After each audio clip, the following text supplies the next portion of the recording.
Işık, bilimin doğduğu o kadim şehir İskenderiye'ye vurduğunda, bir kadın adını tarihin sayfalarına altın harflerle yazdırıyordu. O sadece dönemin en büyük matematikçisi, astronomu ve filozofu değil, aynı zamanda rasyonel düşüncenin son kalelerinden biriydi.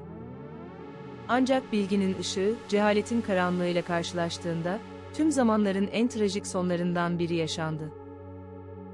Merhaba, bugün sizlerle antik çağın son büyük bilim insanı, Hypatia'nın dahiyane katkılarını ve o dehşet verici sonunu konuşacağız. Hazır mısınız? Bilim ve felsefenin kesişim noktasında, bir kadının bilgelikle örülü hayatına ve ardından gelen o karanlık ana doğru yolculuğa çıkıyoruz. Milattan sonra 350-370 yılları civarında, bir zamanların entelektüel başkenti olan İskenderiye'de doğan Hypatia, babası Theon'dan, dönemin en büyük matematikçisi ve İskenderiye Kütüphanesi'nin son yöneticilerinden birinden kapsamlı bir eğitim aldı. Hypatia, sadece çağının ötesinde bir matematikçi olmakla kalmadı. Aynı zamanda Platon, Aristo ve Plotinus'un öğretilerine dayanan yeni Platonculuk felsefesinin de en önemli temsilcisi ve öğretmeni oldu. İskenderiye Kütüphanesi'nde verdiği dersler, Hristiyan, Yahudi ve pagan pek çok farklı inançtan, farklı sosyal sınıflardan insanın bir araya geldiği bir entelektüel ortam yaratmıştı. Onun dersleri, sadece bilgi aktarımından ibaret değildi.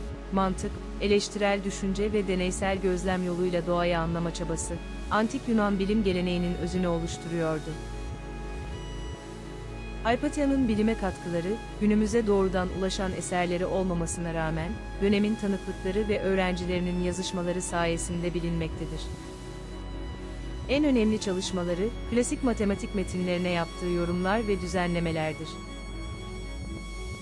Apollonius'un konikleri üzerine yaptığı yorum, konik kesitler teorisinin anlaşılması ve aktarılmasında hayati bir rol oynamıştır. Benzer şekilde Diopantus'un aritmetikasına ve babası Theon ile birlikte Öklid'in elementlerine yaptıkları düzenlemeler, bu temel eserlerin sonraki nesillere ulaşmasını sağlamıştır. Bu çalışmalar, Hypatia'nın cebir ve geometri alanındaki derin bilgisini ve bu bilimleri daha anlaşılır kılma çabasını göstermektedir.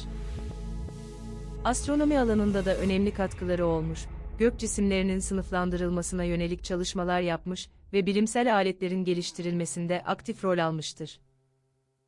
Sıvıların yoğunluk derecesini ölçmeye yarayan hidrometre ve gök cisimlerinin konumlarını belirlemede kullanılan usturlabın geliştirilmesi veya yapımına olan katkıları, onun sadece teorik değil, pratik bilim alanında da ne kadar yetkin olduğunu kanıtlamaktadır. O, doğayı, dogmatik inançlarla değil, mantık, matematik ve deney ile açıklamaya çalışan bir bilim insanıydı ve bu yönüyle dönemin bilimsel düşüncesinin öncüsüydü. Hypatia'nın yaşamı, İskenderiye'nin siyasi ve dini kargaşa içinde olduğu bir döneme denk gelir. Şehirde Hristiyanlık giderek güçlenirken, pagan ve Yahudi topluluklarla olan gerginlikler artıyordu.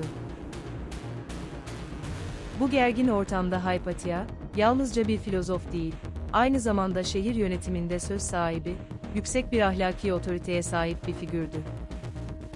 Şehrin Roma valisi Orestes ile yakın dostluğu ve danışmanlığı, İskenderiye'nin güçlü psikoposu Kiril'in hışmına uğramasına neden oldu.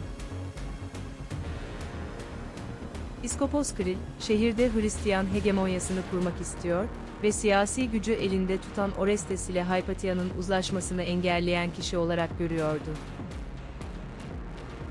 Hristiyan tarihçi Sokrates Skolastikus'un aktardığına göre, Kiril'in kışkırtmasıyla hareket eden, dini fanatizmle dolu, Kıpti bir Hristiyan çetesi olan Parabolani, milattan sonra 415 yılının Mart ayında Hypatia'yı kaçırdı. Onu bir kiliseye, Kaesarim, götürdüler, tamamen soyduktan sonra, vahşice taşlarla parçalayarak öldürdüler. Vücudunun parçalarını alıp Cinaron adında bir yerde yakarak yok ettiler.